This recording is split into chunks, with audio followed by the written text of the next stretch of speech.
Olá, como vai você? Bem, o tema da nossa aula de hoje é as guerras do século XX e as guerras do século XXI. Eu quero falar da Primeira Guerra Mundial, quero falar sobre a Segunda Guerra Mundial, mas quero falar também sobre as guerras do século XXI. E quero mostrar a vocês quais as causas e as consequências desses conflitos. Vamos falar sobre as guerras. Vamos falar sobre as guerras.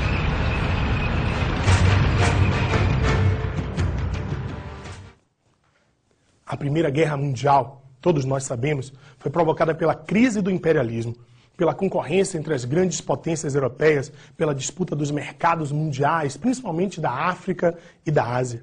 Mas é bom a gente lembrar que no início do século XX, outros fatores colaboraram para a Primeira Guerra Mundial. Um deles foi a chamada política das alianças, a concorrência entre dois grandes blocos poderosos dentro da Europa. De um lado nós tínhamos a Tríplice Aliança, formada pela Alemanha, pela Itália e pela Áustria-Hungria.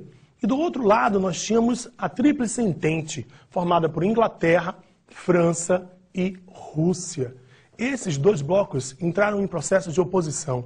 E foi exatamente o assassinato de Sarajevo, na verdade o assassinato de Francisco Ferdinando, na cidade de Sarajevo. Francisco Ferdinando era o herdeiro do Império Austro-Húngaro. Isso acabou provocando a reação imediata do Império Austro-Húngaro contra a Sérvia.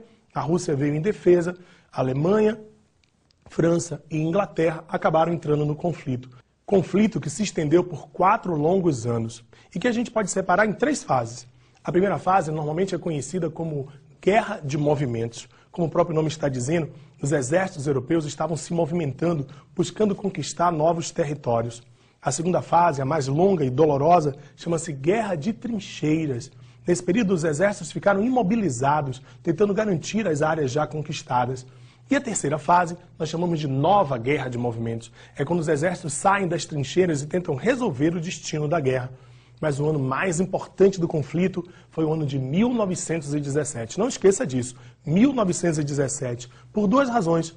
Primeiro, porque em 1917, atiçada pela Revolução Bolchevique, a Rússia sai da Primeira Guerra Mundial, assina um acordo com a Alemanha chamado Tratado de Brest-Litovsk e sai da Primeira Guerra.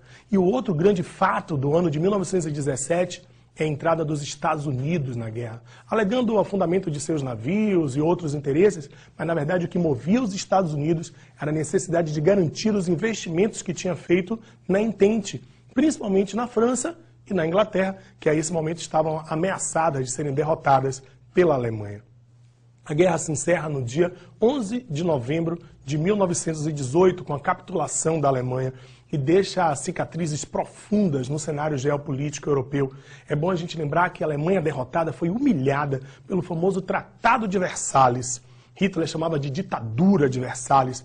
Esse Tratado de Versalhes, assinado pelas potências vencedoras da guerra, impunham à Alemanha sanções importantes, como, por exemplo, as cláusulas territoriais, que tiravam da Alemanha territórios importantes e colônias na África, as cláusulas econômicas, que obrigavam a Alemanha a pagar fortes indenizações aos países vencedores, as cláusulas de segurança que limitavam o poderio bélico da Alemanha. A Alemanha não podia ter exércitos, a Alemanha não poderia ter armas, não poderia ter navios de guerra, nem aviação de guerra, e as cláusulas diversas, que diziam que ao assinar o Tratado de Versalhes, a Alemanha assumia inteira responsabilidade pelo conflito. É bom a gente lembrar algumas consequências importantes da Primeira Guerra Mundial. Primeiro, a vitória dos Estados Unidos significou a ascensão norte-americana na liderança do cenário mundial. Segundo, a estrela perde seu brilho. A Europa deixa de ser o grande centro do mundo.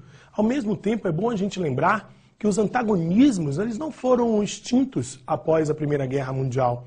O morticínio, os milhões de mortos, feridos, desaparecidos, acabaram estimulando ainda mais os antagonismos. É por isso que a gente diz que a Primeira Guerra Mundial ela é a principal causa da Segunda, e a Segunda Guerra Mundial é a principal consequência da Primeira, porque a Primeira Guerra Mundial estimulou o nascimento dos chamados partidos e tendências nazifascistas que vão levar o mundo à Segunda Guerra Mundial.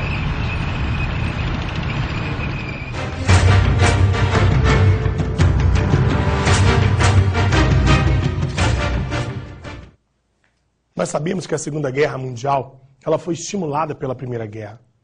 A agressão do Tratado de Versalhes estimulou sentimentos nacionalistas exacerbados. Isso somado à liderança carismática de homens como Adolf Hitler e Benito Mussolini, acabaram levando o mundo a uma hecatombe, a um cataclisma que a gente chama de Segunda Guerra Mundial. É bom a gente lembrar também que o avanço do socialismo assustava a burguesia internacional, que acabou bancando, financiando a ascensão desses partidos de extrema-direita, ultranacionalistas, anticomunistas.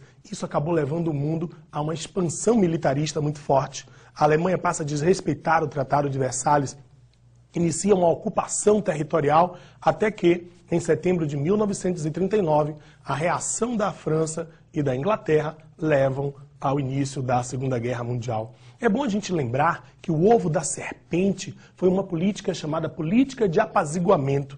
As grandes potências democráticas pensavam, quem sabe é melhor deixar Hitler ir até onde ele possa ir, controlar o avanço do comunismo, ele é útil, vamos ver até onde ele vai sem nos incomodar. Pois é, a serpente acabou nascendo e a víbora envenenou o mundo. Foram anos de sofrimento e destruição, milhões, dezenas de milhões de mortos, avanços e recuos, até que, ao final de 1944, ficava muito claro que a vitória dos aliados iria determinar o fim desses regimes nazifascistas. É bom a gente lembrar que o fim da Segunda Guerra Mundial marcou a ascensão da União Soviética. O apoio soviético aos aliados garantiu a derrota definitiva da Alemanha, terminada a Segunda Guerra Mundial, além da estupidez, da abominação dos campos de concentração, fruto da intolerância nazista contra os judeus, além da bomba de Hiroshima, que é o símbolo máximo dessa nova ordem que se apresenta, nós temos também a ascensão da União Soviética como potência mundial. Para falar da ascensão da União Soviética, dessa nova ordem pós-Segunda Guerra, eu chamo o professor Iomar Seixas. Ok, Ricardo. A Guerra Fria é um momento histórico que surgiu após a Segunda Guerra Mundial, onde existiam dois polos, os capitalistas dominados pelos Estados Unidos e os socialistas dominados pela antiga União Soviética. Com a queda da União Soviética, o esfacelamento dela no final da década de 80 do século XX, o mundo se transformou em multipolar. O surgimento de novos blocos econômicos, a União Europeia, o APEC, controlado pelo Japão, e o NAFTA, controlado pelos Estados Unidos, formam a nova ordem mundial.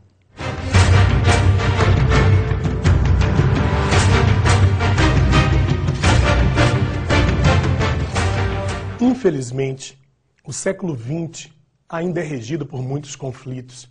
Conflitos na nossa América Latina, como, por exemplo, a guerra na Colômbia, as Farc, as Forças Armadas Revolucionárias da Colômbia.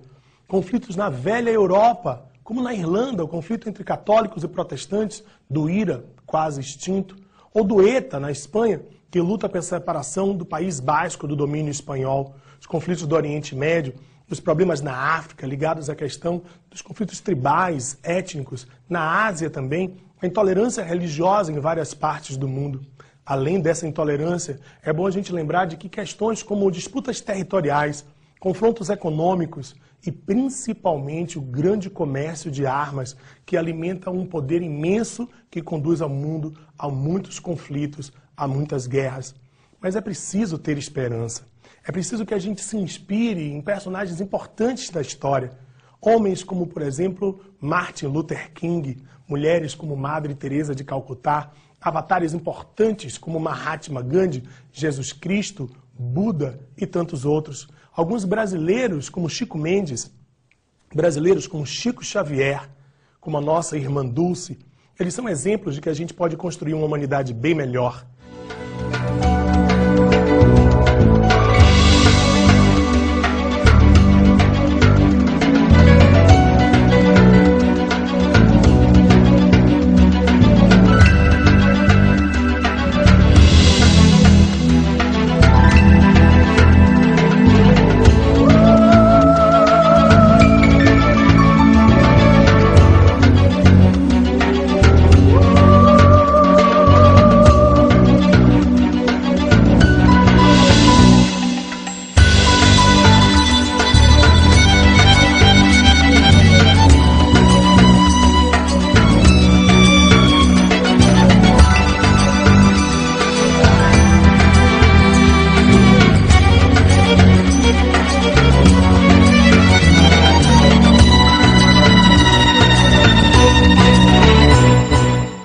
você pode construir um futuro diferente e muito melhor para você. É preciso que você pense nisso. Invista em você próprio, você é o construtor do seu destino. Estudar, aprimorar-se, investir em si e transformar a sua vida para transformar a humanidade também.